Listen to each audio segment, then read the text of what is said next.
A kishte profet që janë mbyt? Në Kur'an përmendet kjo fjalë, pra njerëz që kanë mbytur profet. Dhe përmendet në shumës.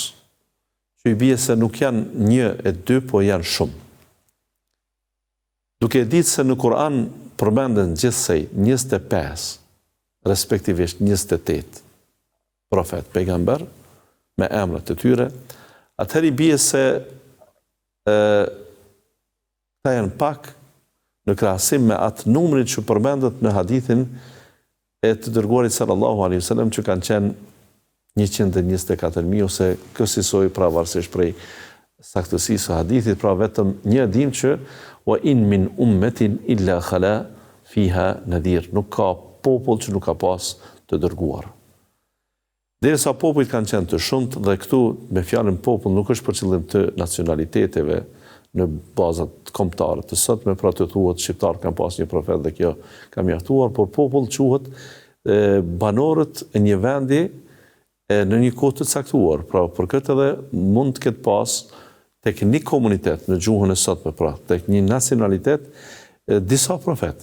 Pra njëri ka qenë në këtë periudhë, tjetri ka qenë në një periudhë të mbavanshme, vjen tjetri dhe vazhdon, ka raste që profeti është lidhur me profetin, janë takuar në një kohë, ose ndoshta nuk janë takuar, por sapo ka vdek njëri, ka në jetë tjetri, sepse profetët kanë qenë njerëz dhe edhe ata janë shpenzuar, janë harxhuar, respektivisht kanë vdekur dhe janë ndruar gjeneratat e tyre.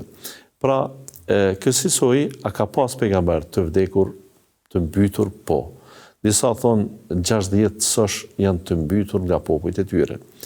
Disa thonë se ka shumë, përmendin me numra, disa nuk përmendin numra, por e rëndësishme është që ka me dhjetra pejgamber që janë mbyt, por ndoshta nuk janë nga ata të apostrofuarit në Kur'an, përpos që aludohet shumë fuqishëm se i tillë i mbytur ka qenë Zekeriaja a.s. dhe Jahjai a.s. domethënë djali i tij. E djali pra ka qenë i mbytur edhe para vetë babës, pra Zekeriajit a.s. Sido që tjetë, pa u ndalë të kjo pjesë e detajshme e mbytjes së tyre, pra konstatojmë që fillimisht mbytje të profetëve ka pas, në këtë nuk kemi dilemë.